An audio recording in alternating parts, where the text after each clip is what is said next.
As you may know, Tory Lanez has been stabbed multiple times in prison, and there's also new evidence saying that he is innocent. What y'all think on that? We about to get into it. Hey, once again, I got to hit you guys with some crazy information.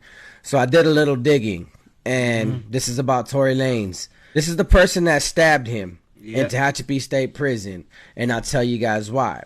Now, the video I did before was just saying that there was a false narrative going on about a Mexican trying to extort him and make him pay taxes, and everybody ran with that theory.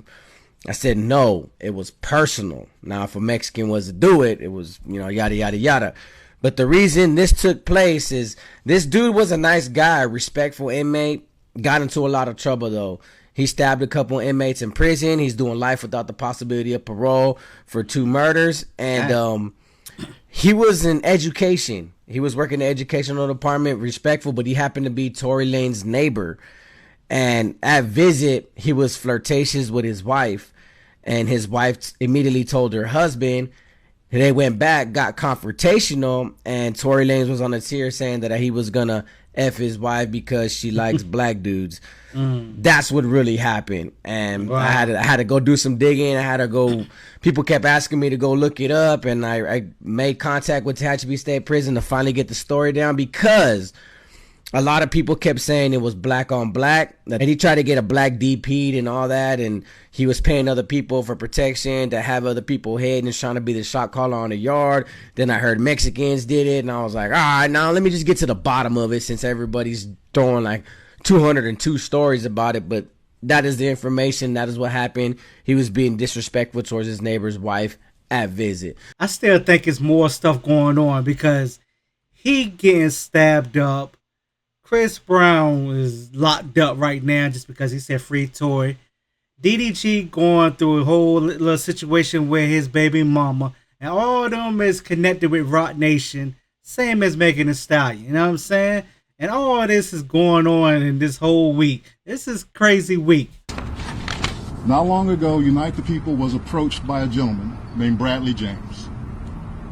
Mr. James informed us he was working as the bodyguard and driver for Miss Kelsey Harris during Mr. Peterson's trial. As such, he was in close proximity, and he had privy to conversations she was having with her husband and others. Mr. James informed us he was not under a non-disclosure agreement or a confidentiality agreement, and was free to speak with Unite the People, and that he was doing it because his conscience would not let him not speak and leave a man in prison for something he did not do. Okay. Mr. James informed Unite the People that he was witness to the conversation Miss Harris had, where she stated she had the gun, she fired it 3 times, Mr. Peterson grabbed her arm and knocked it down, and the gun fired 2 more times. In essence, Mr. Peterson never shot anybody, never even touched that gun, so why never is he fired the locked up? gun. This statement aligns with the statement of the only non-party witness to the case, Mr. Sean Kelly, who at trial testified he saw 2 women fighting, 2 men break up the fight, 1 man grabbed the other one's arm. Gunshots came from the passenger side. The passenger side is where Miss Harris was sitting. This further iterates that Mr. Peterson did not shoot Miss Pete, did not shoot at Miss Pete, or did not assault Miss Pete. It's just another irregularity in a list of irregularities in this case. For example, there were 3 potential suspects in the car that night, and yet the only DNA sample was taken of Mr. Peterson, even though unknown DNA was found on the gun. Why wasn't Miss Harris's DNA taken? Or was it taken and the information simply never given to the defense? Why wasn't the driver of the car, Mr. Jaquan Smith's DNA taken? Or was it taken and again, simply not given to the defense? Did they do fingerprints on the gun? Did they, you know what I'm saying? Did they do like the little things on their hands to see if it's gunpowder or anything like that? I think they just wanted him to be locked up. He was stabbed 14 times, 5 times in his back, 1 under his left cheekbone. In fact, his jaw was open. He was stabbed twice in the back of his head. Wow. And the rest in his torso, arms, and in his chest. It may seem sensational, but thankfully, like Dr. King, it was close to his heart but did not penetrate. After that, he was being rushed to a facility nearby in a vehicle in which he said, and I quote, "Dad, I thought it was my last. And having made my peace with God, I said, okay, God, is this how it's supposed to end for me?" But God said no. God told him, "Do not give up." In the car, upon which he turned to the attending officers and he said, "You must get me to wherever is the closest place that I can get to. I'm bleeding out here." He didn't even know his lungs had collapsed. All he knows is that he couldn't breathe. He could hardly speak. Upon which the officer turned around and looked at him and said, "Nah, we got to take him. He has to be airlifted." And thankfully, to God be the glory. Typical Daystar. He was entertaining those officers. They were laughing. They were just, and he said, "Dad, it only hurts to laugh." But something broke my heart yesterday. When towards the end of our visit, he said, "Dad, why is it that my life has to go through so many trials? Why? Why do I have to experience this?" Boy, he got stabbed that many times, and in those areas, he is very lucky. Megan Thee Stallion fans are donating money towards convicted killer Santino Casio for stabbing Tory Lanez. Look at this. They done raised $2,640 so far, trying to come up with 20 grand. Who is Alexandria Megan? They should be ashamed of themselves. So here's the support for Santino Casio for his service. He made a bold and courageous statement, one that echoed on behalf of women everywhere. In a moment of righteous fury, he took action against Tory Lanez, a man convicted of shooting Megan Thee Stallion and continuously glorified by the internet despite the trauma he caused.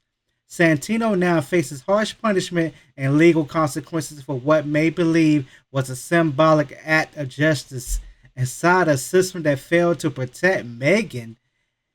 He doesn't have a million fans or lawyers. He has us. Let's show Santino he's not alone.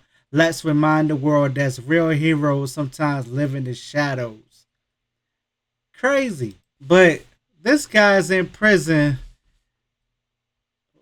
He was a 22-year-old arguing with his 13-year-old girlfriend minutes before she was shot in the face with a shotgun. They testified at Casio's trial Wednesday. Casio is facing murder charges for the death of his girlfriend, along with a special allegation that the crime was committed with a firearm. He is also accused of 2 separate attempted murders, with the special allegations of using a knife and causing great bodily injury. So he was messing with an underage girl, and then they want to support this guy? Crazy.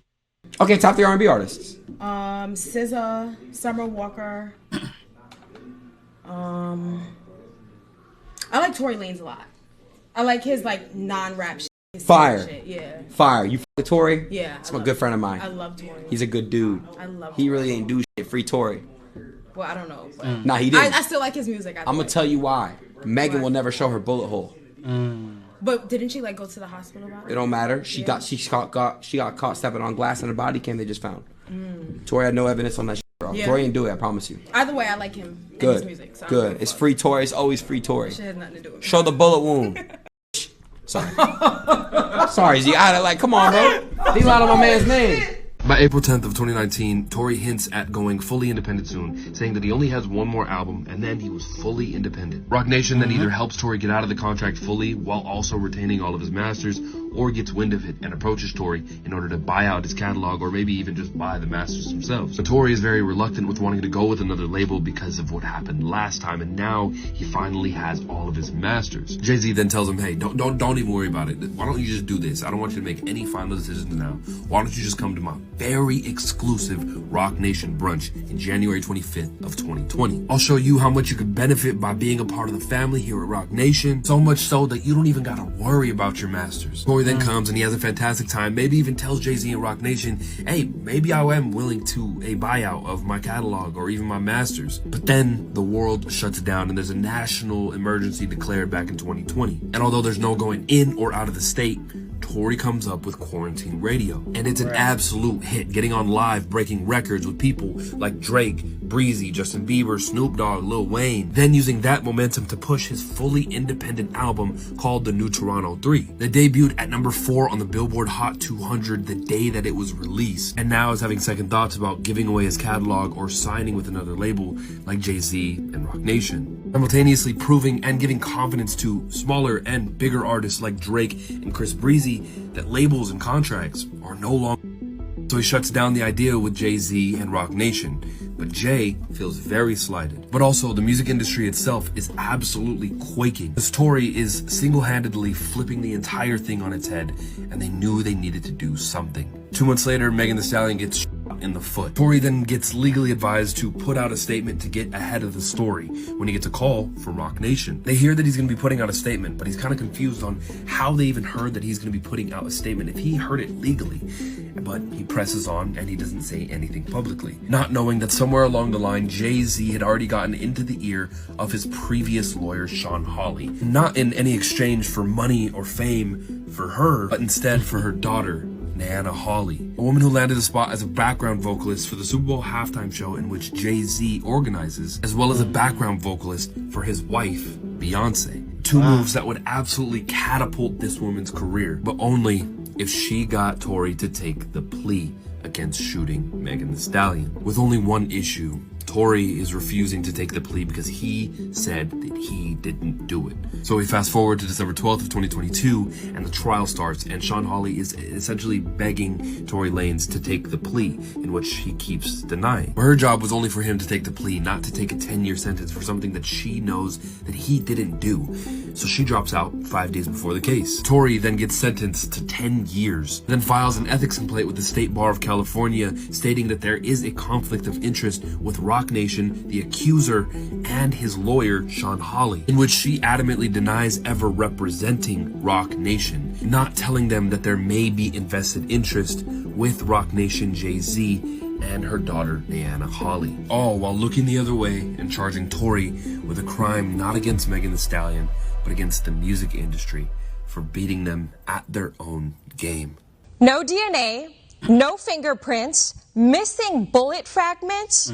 Despite those concerns, rapper Tory Lanez, whose legal name is Daystar Peterson, was convicted in connection to the 2020 shooting of fellow artist Megan Thee Stallion in the Hollywood Hills, which left her with injuries to her feet. Tory Lanez was sentenced to 10 years, a full decade behind bars. To this day, Mr. Peterson, Tory Lanez, maintains his innocence, insisting he never fired the gun. Now, new evidence and claims are surfacing, including from a witness whose account contradicts key parts of Megan Thee Stallion's version of events that night and appears to support Tory Lanez's defense. Mr. James informed Unite the People that he was a witness to the conversation Ms. Harris had, where she stated she had the gun, she fired it 3 times. Mr. Peterson grabbed her arm and knocked it down, and the gun fired 2 more times. In essence, Mr. Peterson never shot anybody. Amid renewed questions about the case, Tory Lanez was stabbed multiple times inside a California prison on Monday, according to the California Department of Corrections and Rehabilitation. He's currently recovering in the hospital. Criminal justice reform advocate Diana London, a key figure behind the First Steps Act, publicly criticized the handling of the original case during a press conference in Los Angeles today. She says the case was paper thin and politics thick, alleging that prosecutors inflated weak charges and caved to media pressure. Her warning is if a celebrity can get railroaded, what chance does the average defendant have? London is now calling on Governor Gavin Newsom to consider a pardon for Daystar Peterson and to authorize a full, independent, non-biased review of the case. Let's welcome Diana London. Tory he did not have a previous criminal record. He had never been arrested before. The young man had a clean record, no violence, and yet they added a gun enhancement. So today, if no gun enhancement was even added to that, for a crime like this, if he even did commit it, it would be 2 to 5 years. 2 years, usually they would let you out. So at this point, he's already been there for almost 2 years. But they added an additional enhancement on it, reserved for violent gang members, and they gave him a 10-year sentence with no DNA, no actual physical evidence. And so in the time in the country, it was very polarizing. There was a lot of politics going on. Meghan was a very public figure. She was very supportive of Kamala Harris, who was running against the current president. And they used that opportunity within the media to peddle a lot of headlines, very sensational headlines. And they gagged him just like they did President Trump during his legal battles. They gagged Tory. They wouldn't let him defend himself. And Tory had no opportunity to get out there and have a press back on other articles. After over 2 years in prison, without incident, Tory was stabbed 14 times just days after a major national news outlet reached out to Meghan Pete's team, Kelsey Harris, and former DA George Gascon about a story on new evidence in this case. You don't have to believe in conspiracies to see the pattern. When evidence was about to come to light, Tory was nearly killed. So let's stop pretending this is complicated. Let's stop treating this like some cultural war flashpoint. This is about a man, a father, a son, Daystar Peterson, who has sat in a prison cell for over a year based on a case that wouldn't pass the smell test in any honest courtroom. The prison system can no longer guarantee his safety, and that alone should be grounds for immediate action. But combine that with the overwhelming evidence of a botched investigation, and this becomes not just a legal issue, but a morale emergency. Tory Lanez deserves a new trial. He deserves due process. He deserves a pardon. What do y'all think what's going to happen? If they give him all this and everything goes good and he gets out of prison, do y'all think they should do something to Megan Thee Stallion? I think so. She needs to be something for lying. You know what I'm saying? So y'all let me know y'all thoughts on the video, alright? Hit that like button, subscribe to the channel, and I'll see y'all again, alright?